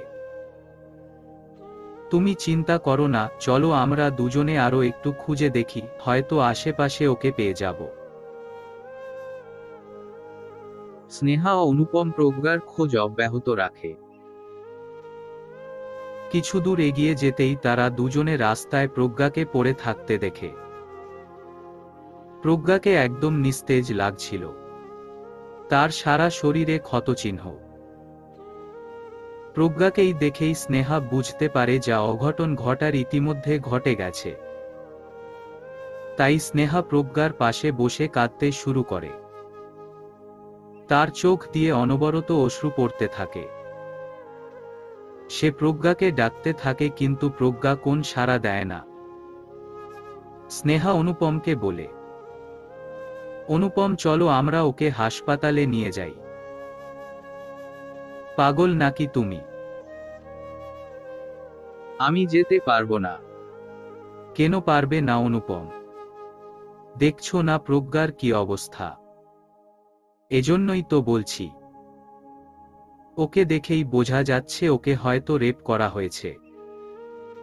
এখন আমি যদি ওকে হাসপাতালে নিয়ে যাই, পুলিশ তো আমাকেই সাহায্য করবে। তাই আমি যেতে পারবো না। তুমি অন্য কারো সাহায্য নাও। কিন্তু এই মুহূর্তে কে সাহায্য করবে আমায়? হঠাৎ করেই স্নেহার মনে পড়ে যায় নিপুণের কথা। তাই সে নিজের ফোন করে এবং নিপুণকে ফোন দেয়।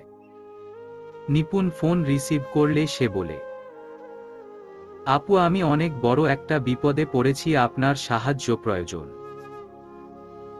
দয়া করে পদ্মাঘাট এলাকায় চলে আসুন। ঠিক আছে, তুমি ওখানেই থাকো, আমি যাচ্ছি। এটুকু বলেই নিপুণ ফোনটা রেখে দেয়। স্নেহা ফোনটা রেখে দিয়ে অনুপমকে বলে, আমি নিপুণ আপুকে ফোন সাহায্য চেয়েছি।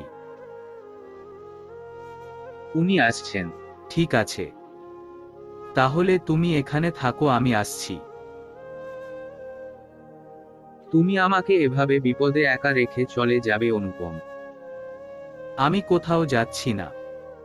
আমি আশেপাশেই আছি, তোমার উপর নজর রাখব। তুমি ব্যাপারটা বোঝার চেষ্টা করো স্নেহা।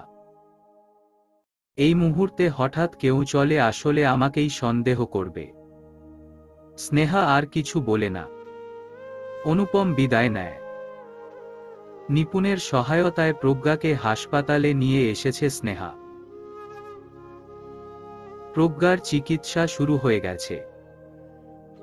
নিজের বান্ধবীর এহেন অবস্থায় ভীষণ ভেঙে পড়েছে স্নেহা। সে সমানে কেঁদে চলেছে। নিপুণ স্নেহাকে সামলাচ্ছে।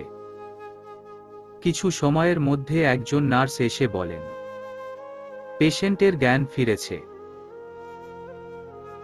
উনি অনেকটাই ভেঙে পড়েছেন। ওনাকে কিছুতেই সামলানো যাচ্ছে না। স্নেহা বলে, আমি কি ওর সাথে দেখা করতে পারি? হ্যাঁ, অবশ্যই। স্নেহা ও নিপুণ দুজনেই প্রজ্ঞার সাথে দেখা করতে তার কেবিনে প্রবেশ করে। সেখানে প্রবেশ করতেই তারা দেখতে পায় প্রজ্ঞা কিরকম পাগলামি করছে। সে সমানে বলে চলেছে, ওরা আমার সর্বনাশ করে দিয়েছে। আমি সমাজে মুখ দেখাবো কি করে? আমি আর বাঁচতে চাই না। প্লিজ ডাক্তার, আমাকে তারা চিহ্ন রে ফেলুন। প্রজ্ঞাকে এরকম করতে দেখে স্নেহার ভীষণ খারাপ লাগে।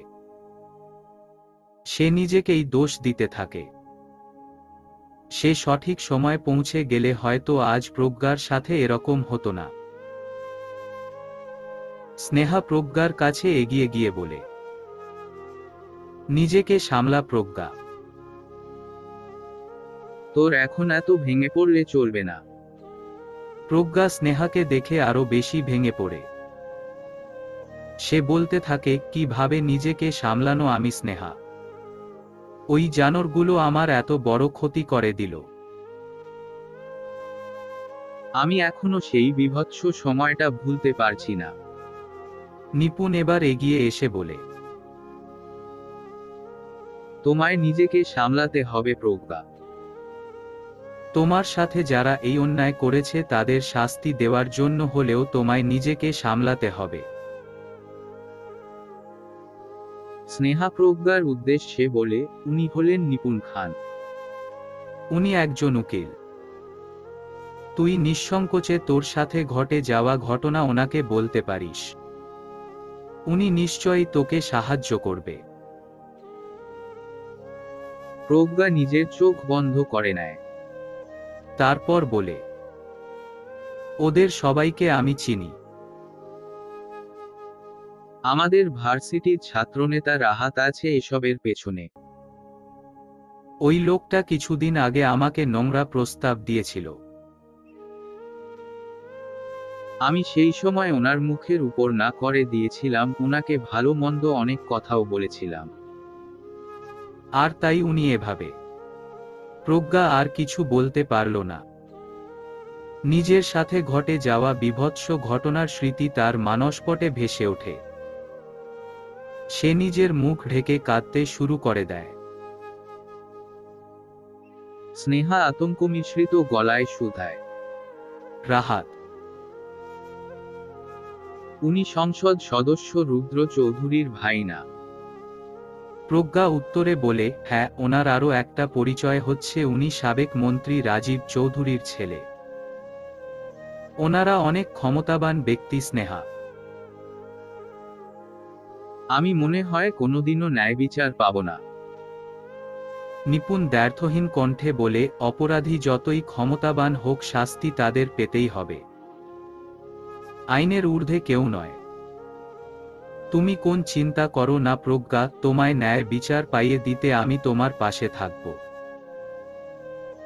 অতঃপর সে একজন ডাক্তারের উদ্দেশ্যে বলে, আপনারা পুলিশকে খবর দেননি? হুম, জানিয়েছি। এরই মধ্যে প্রজ্ঞার বাবা মা চলে আসেন হাসপাতালে।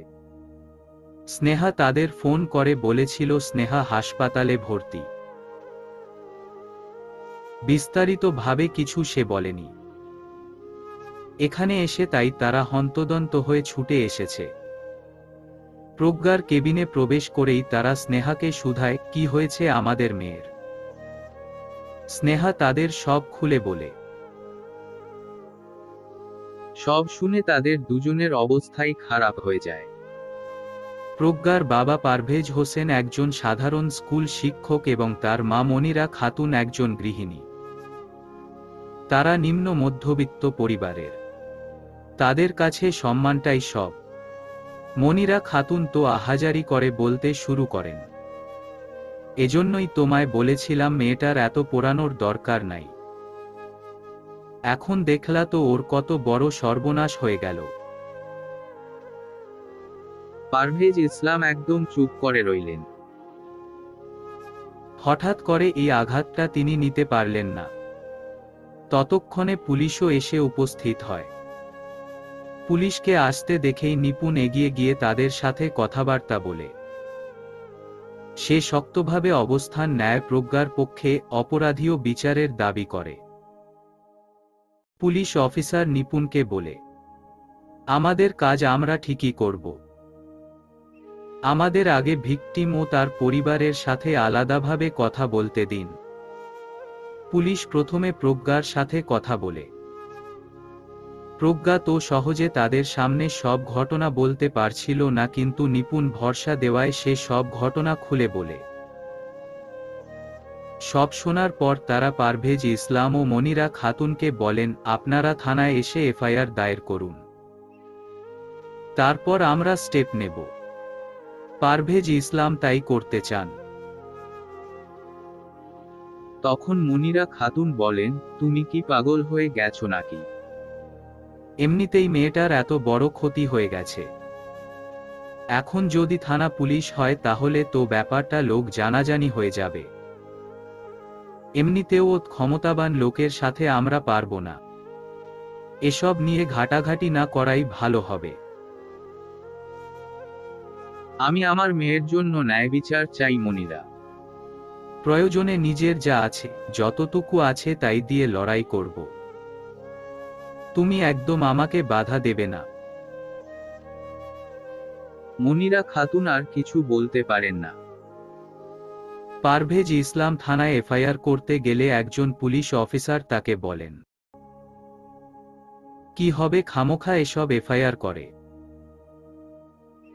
কার নামে এফআইআর করছেন জানেন তো? রাহাত চৌধুরী।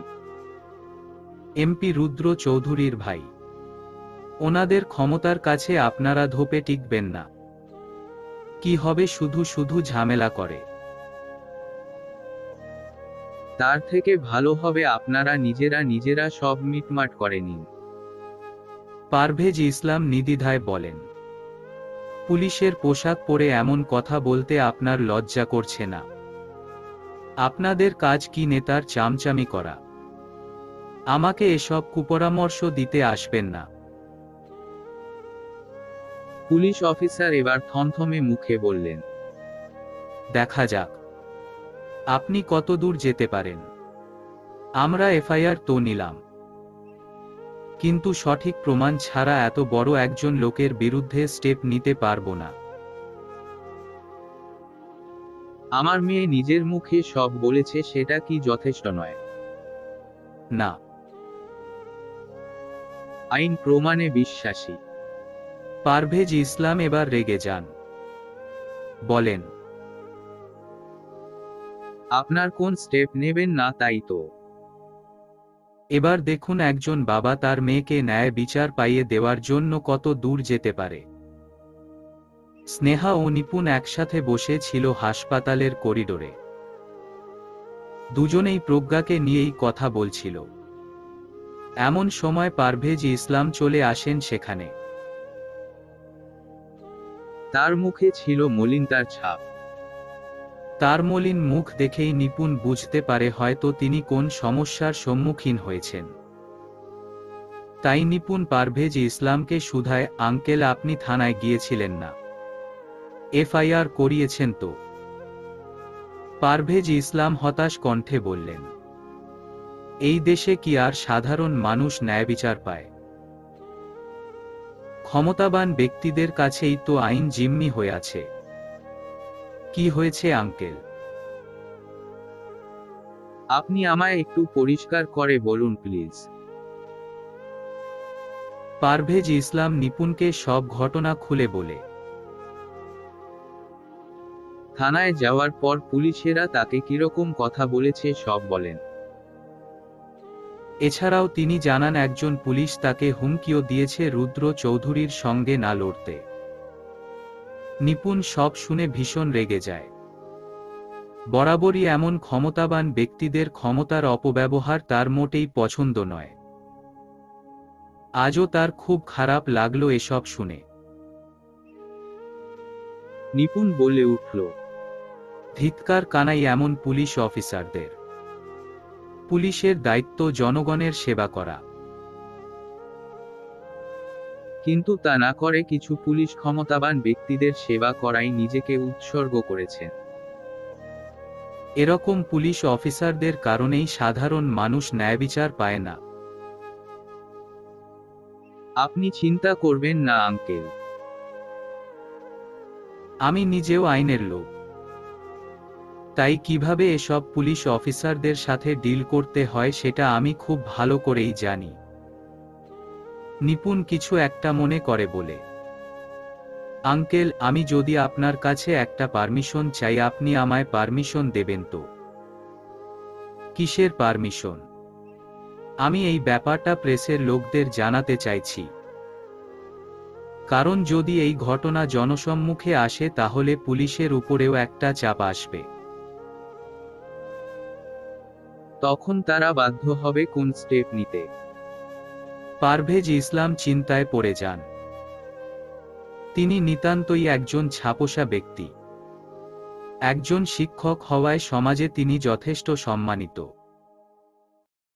এখন যদি এসব বিষয় প্রেসের সামনে আসে তাহলে প্রজ্ঞার ঘটনাটা চারিদিকে ছড়িয়ে যাবে।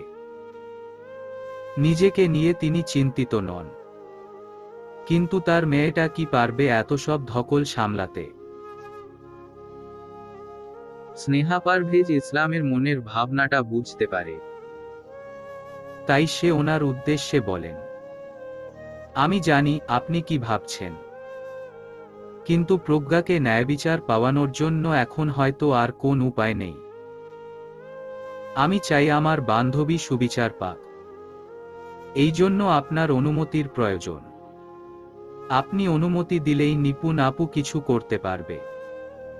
পারভেজ ইসলাম অবশেষে কঠিন সিদ্ধান্ত নিয়েই নিলেন। তিনি বললেন, ঠিক আছে, আমার মেয়েকে ন্যায়বিচার পাইয়ে দিতে যদি এমনটা করতে হয় তাহলে তাই করা হোক।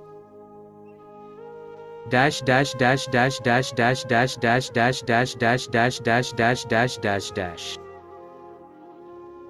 রাজশাহী আসনের এমপি রুদ্র চৌধুরীর ভাই রাহাত চৌধুরীর বিরুদ্ধে তরুণীকে গণধর্ষণের অভিযোগ। ইতিমধ্যে তরুণীরা বাবা মামলাও দায়ের করেছেন। ব্রেকিং নিউজে 6 লাভ টিভি চ্যানেলগুলো। সোশ্যাল মিডিয়াতেও ইতিমধ্যে ছড়িয়ে পড়েছে নিন্দার ঝড়। মানুষ বেশ কড়া প্রতিক্রিয়া দেখাচ্ছে বিষয়টি নিয়ে। অনেকেই এমন ক্ষমতাবান ব্যক্তিদের করা অন্যায় নিয়ে প্রশ্ন তুলছেন। এই সময় আরও অনেক মেয়েই সোশ্যাল মিডিয়ায় মুখ খুলছে, যাদের রাহাত চৌধুরী নিজের ক্ষমতা ব্যবহার করে নিজের স্বার্থ হাসিল করেছে।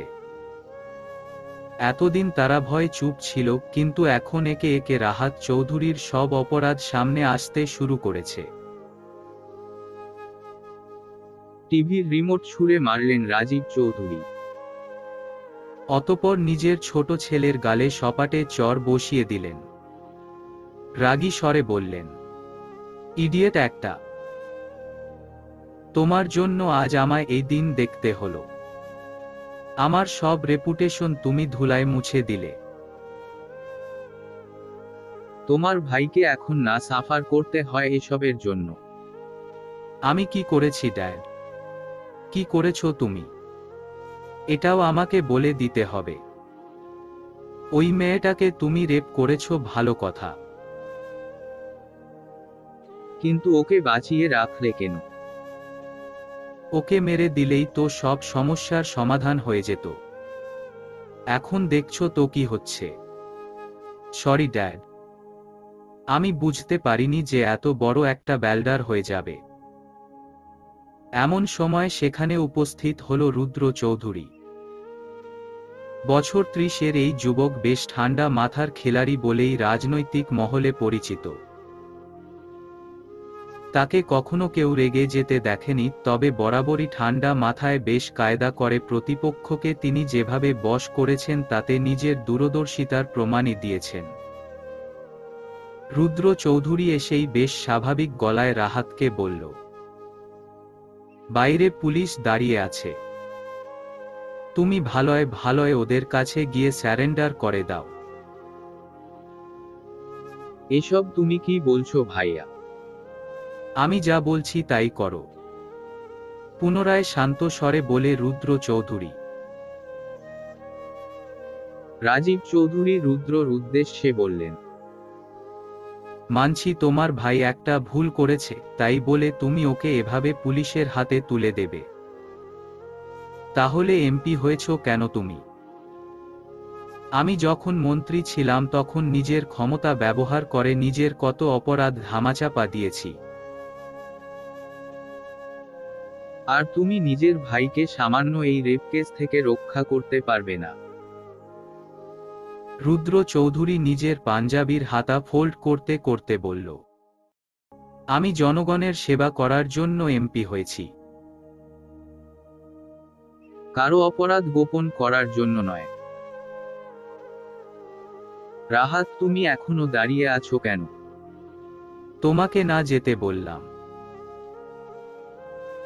রাহাত অসহায় দৃষ্টিতে রাজীব চৌধুরীর দিকে তাকান।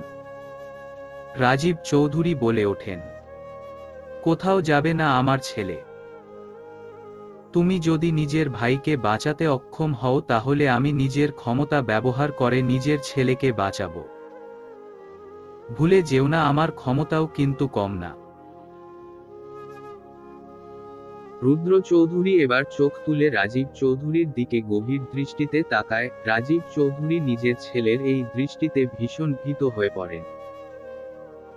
তার বড় ছেলেকে তিনি খুব ভালো করেই চেনেন। ঠান্ডা মাথায় ছেলেটা সেই বর্ষর কাণ্ড করে দিতে পারে সেটা তার অজানা নয়। বাবা বলে তাকে রেহাই দেবে এমন ছেলে রুদ্র নয়। তাই তো রাজীব চৌধুরী আর বেশি কিছু বলার সাহস পান না। রুদ্র চৌধুরী এবার এগিয়ে যায় রাহাতের দিকে। রাহাতের হাত ধরে জোরপূর্বক তাকে বাইরে নিয়ে যায়।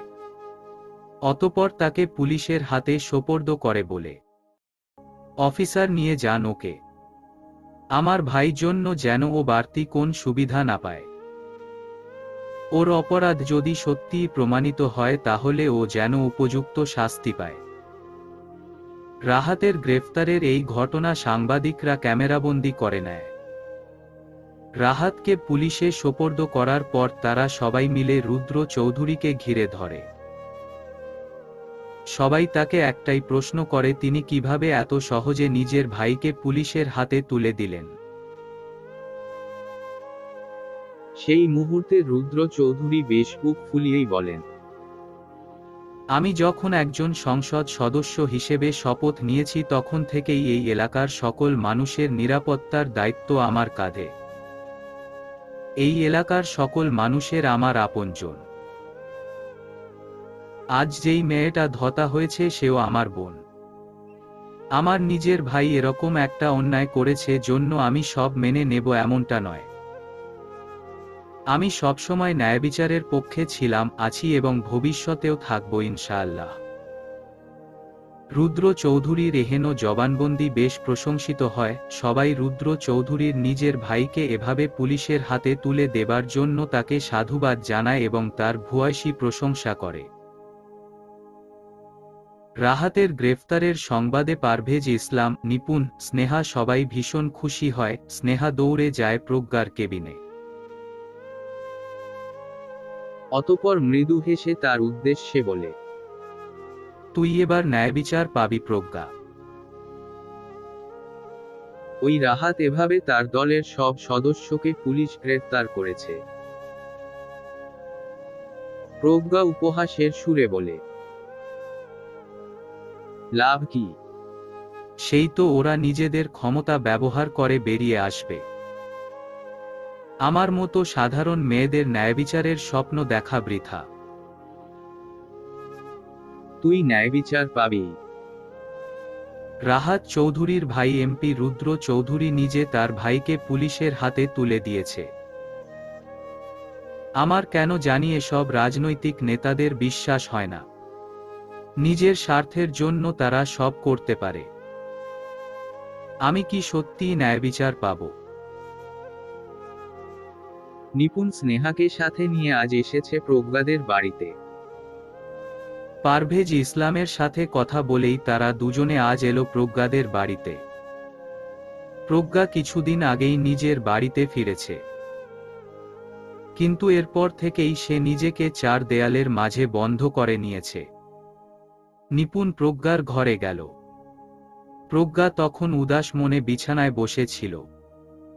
আনমনে ভাবছিল সেই ভয়াবহ রাতের কথা।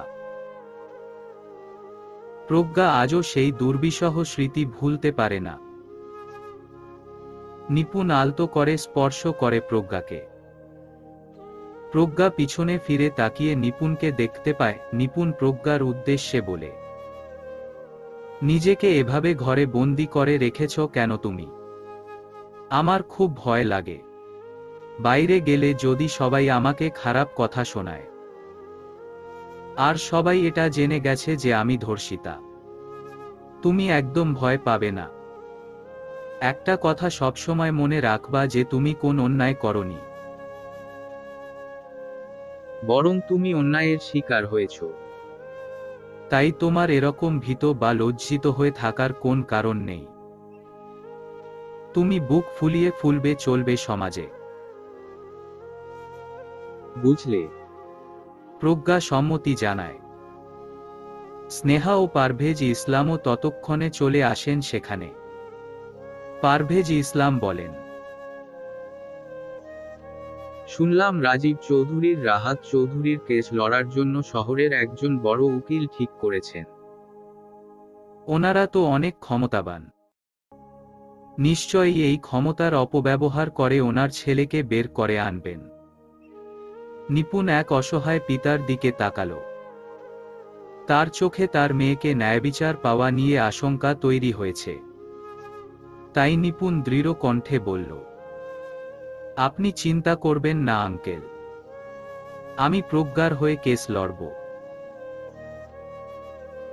আমি আপনাকে কথা দিচ্ছি, প্রজ্ঞাকে আমি ন্যায়বিচার পাইয়ে দেবই।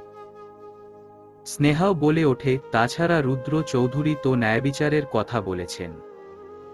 নিপুণ স্নেহার উদ্দেশ্যে বলে, এসব রাজনৈতিক নেতাদের কথা বিশ্বাস করো না স্নেহা। ওরা নিজেদের রাজনৈতিক লাভের জন্য অনেক কথাই বলে থাকে। আমাদের এই লড়াইটা নিজেদেরই লড়তে হবে। নিপুণ তার বাড়িতে আসে সন্ধ্যাবেলা। বাড়িতে প্রবেশ করা মাত্রই শাহিনা খাতুন তার সামনে এসে বলে, নিপুণ, শুনলাম তুই নাকি কোন এমপির ভাইয়ের বিরুদ্ধে কেস লড়ছিস। হ্যাঁ, তুমি কিভাবে শুনলে?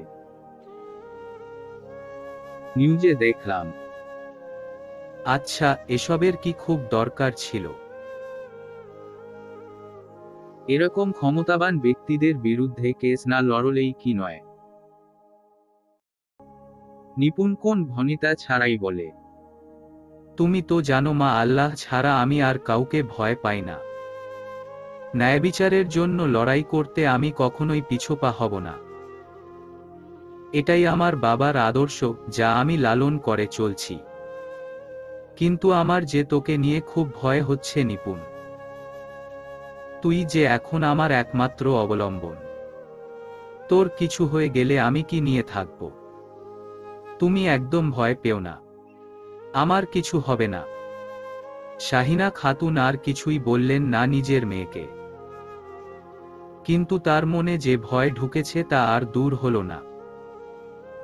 তিনি শুধু দুহাত তুলে সৃষ্টিকর্তার কাছে এটাই প্রার্থনা করলেন যেন তার মেয়েটার কোন বিপদ না হয়। দীপ্রর পরিবারের সবাই দুপুরে লাঞ্চ করতে বসেছে। ডাইনিং টেবিলে পিনপতন নীরবতা। দীপ্র সবেমাত্র ডাইনিং টেবিলে এসে বসল। তাকে দেখেই তার বাবা আজিজ খান বলে উঠলেন, তোমার সাথে কিছু জরুরি কথা আছে দীপ। জি আবু। বলুন। আজিজ খান রাশভারী স্বরে বললেন, রাজীব চৌধুরী আজ আমার সাথে দেখা করতে এসেছিলেন। রাজীব চৌধুরী মানে? সাবেক মন্ত্রী রাজীব চৌধুরী। হ্যাঁ। ওনার সাথে আমার যে অনেক ভালো সম্পর্ক সেটা তোমাকে নিশ্চয়ই আর নতুন করে বলতে হবে না। উনি বাণিজ্যমন্ত্রী থাকাকালীন আমাদের ব্যবসায় অনেক উন্নতি হয়েছে, এর জন্য ওনার অবদান অনেক। ওনার ছোট ছেলে রাহাতের নামে ইদানিং একটা ফলস কেস দাখিল করা হয়েছে। উনি বললেন নিপুণ নাকি এই কেসে জড়িয়েছে। দীপ্র অবাক হয়ে বলল, কই, আমি তো এই ব্যাপারে কিছু জানি না। দিশা অবাক সুরে বলল, এটা তুমি কি বলছো ভাইয়া? কোন দুনিয়ায় থাকো তুমি? আজ তো নিউজে দেখালো যে এই কেসের ভিকটিমের হয়ে কেস লড়বে নিপুণ আপি। আজিজ চৌধুরী বলে উঠলেন, ওই মেয়ে ভিকটিম নয়। এসব নিম্ন মধ্যবিত্ত পরিবারের মেয়েদের আমার খুব ভালো করেই জানা আছে। এরা নিজেদের স্বার্থে এমন নাটক করে। রাজীব চৌধুরীর ছোট ছেলেকে আমি চিনি। ছেলেটাকে তো ভালোই মনে হয়। মনে হয় ওকে ফাঁসানো হয়েছে। দীপ্র বলল, নিপুণকে আমি চিনি আব্বু। ও কখনো কোন মিথ্যা মামলা লড়বে না। সত্য মিথ্যা বড় কথা নয় দীপ। কি দরকার এসব ক্ষমতাসীন ব্যক্তিদের বিরুদ্ধে লড়ার?